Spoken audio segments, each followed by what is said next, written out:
আসসালামু আলাইকুম। সবাই কেমন আছেন? আশা করছি যে যেখানে আছেন অনেক ভালো আছেন, সুস্থ আছেন।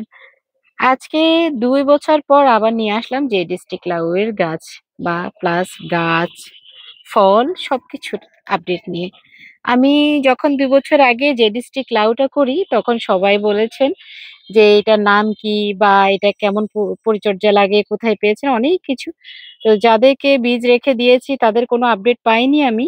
তারপরেও আমি এরপরে আর অনেকদিন এই লাউটা করা হয়নি। এবার ভাবলাম যে আবার শুরু করি। কারণ ছোট, ছোট গাছে এত লাউ হয় দেখতে অনেক ভালো লাগে। আর আপডেটও দেওয়া যাবে, আবার কিছু বীজও সংগ্রহ করতে হবে। সেজন্য আবার এইবার করেছি। যদিও একটু লেটে করেছি, কিন্তু ফলন ভালো মাশাআল্লাহ। আপনারা দেখলে বুঝতে পারবেন ছোট্ট একটা গাছে কত রকম কতগুলো লাউ হয়ে আছে। আলহামদুলিল্লাহ আমার সবসময় সবজিগুলো এরকমই হয়ে থাকে। যে ডিস্ট্রিক্ট লাউ তো একদম আনকমন একটা জাত, যার মধ্যে খুব ছোট্ট একটা গাছে অনেক, অনেক লাউ ধরে। গাছটা কিন্তু এতটুকু। আমার ফোন ক্যামেরায় যতটুকু ধরা যাচ্ছে অতটুকুই। এইটুকু একটা গাছে এইভাবে লাউ ধরে আছে। আমি একটা ড্রামে লাগিয়েছি। আজকে পানি দিতে দেরি হচ্ছে যার কারণে গাছের পাতাগুলো একটু নুয়ে আছে। এই যে লাউ এগুলো। মাশাআল্লাহ লাউর সাইজও ভালো হচ্ছে। আলহামদুলিল্লাহ আল্লাহর কাছে শুকরিয়া আদায় করে সবসময় আমার ছাদ বাগানে ভালো সবজি হয়। যারা আমার ভিডিও দেখেন তারা তো জানেন। এগুলো ২ থেকে ৩ দিনের মধ্যেই কিন্তু সংগ্রহ করা যাবে। জেডিস্টিক লাউ এর সাইজ কিন্তু অনেক বড় হয় না। এগুলো হয়তো আপনার ১ ফিটের মতো হবে, ১ ফিটের কম হবে। কিন্তু প্রচুর ধরে। যার কারণে এই লাউগুলো খেতেও ভালো লাগে, কচি লাউ খেতেও ভালো লাগে।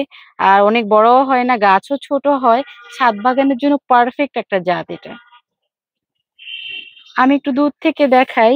এই যে লাউ গাছটা এটুকু, এদিকে মাচা আছে তবে খালি। এইটুকু গাছে এভাবে ফলন হয়েছে। আর আর কি চাই? আল্লাহর কাছে শুকরিয়া আদায় করি। এই গাছের যত্ন বলতে আপনারা যদি বলেন যে লাউ গাছ নরমাল লাউ গাছে যেভাবে যত্ন করে সেভাবেই। একটু খাবার বেশি দিতে হয়। ছোট গাছে অনেক ফল ধরে যার কারণে একটু খাবার বেশি না দিলে দেখা যায় ছোট, ছোট লাউগুলো আর বড় হতে চায় না। এমনিতে সাইজে ছোট হয়, বেশি একটা বড় হতে চায় না। যদি খাবার বেশি দেওয়া হয় তাহলে লাউগুলো একটু বড় হয়। আমি কয়েকবার লাগিয়েছিলাম, ফেল করেছি। ফাঁস করতে পারিনি। এর পরবর্তীতে আল্লাহর রহমতে এখন তো আমি ওদেরকে বুঝে গেছি যার কারণে যেভাবে লাগাই আমি ওদেরকে বুঝে শুনে লাগাই সেজন্য হয় ইনশাআল্লাহ। আপনারা চেষ্টা করলেও হবে। যে ডিস্ট্রিক্ট লাউটা সবারই রাখা দরকার। যেহেতু আমরা এখন ছাদ বাগান করি, মাঠ বাগান না অবশ্যই ছাদ বাগান করি। বারান্দাতেও কিন্তু এই লাউ খুব সুন্দরভাবে হবে। আগামীতে আমি বারান্দাতে করব দেখি। আপনাদেরকে আপডেট দিব যদি বেঁচে থাকি ইনশাআল্লাহ।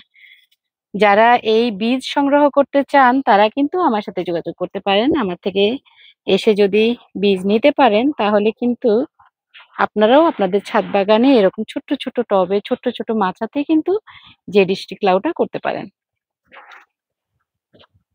সবাই অনেক ভালো থাকুন, সুস্থ থাকুন। আমার জন্য দোয়া করুন। আল্লাহ হাফেজ। আসসালামু আলাইকুম।